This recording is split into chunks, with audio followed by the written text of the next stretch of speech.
Mapan Laibak Changlakpa Meetopsing online biometrics registration Tauhanaba Ministry of Home Affairs na Manipur Laingakta Akhanaba Yathangama Naunapirakhre Hairi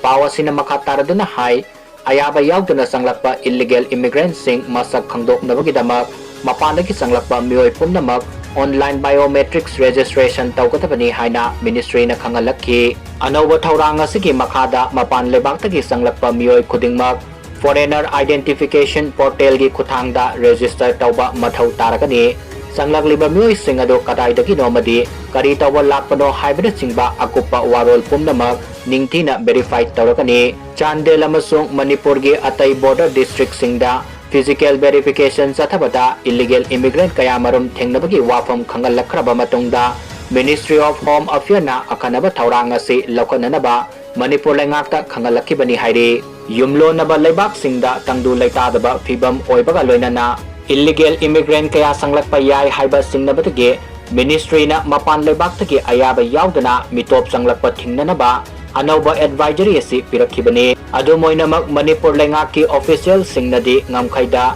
internet ki khudong saba laitaba maramna online registration tawbada Kurau Thangani haiba mot pinarakhi Ministry of Home Affairs gi anoba guideline asigi matung inna District Khudingmakki Deputy Commissioner amadi Superintendent of Police na state asida illegal immigrant changlakpa thingnabagi akhanaba thaurang mathau taragani interstate interdistrict amadi international border singda akhanaba section tharang lokhatuna mafam amadagi atopa mafam amada satok sasin tawgadariba singi mathakta akanba miyeng sanglagani hairi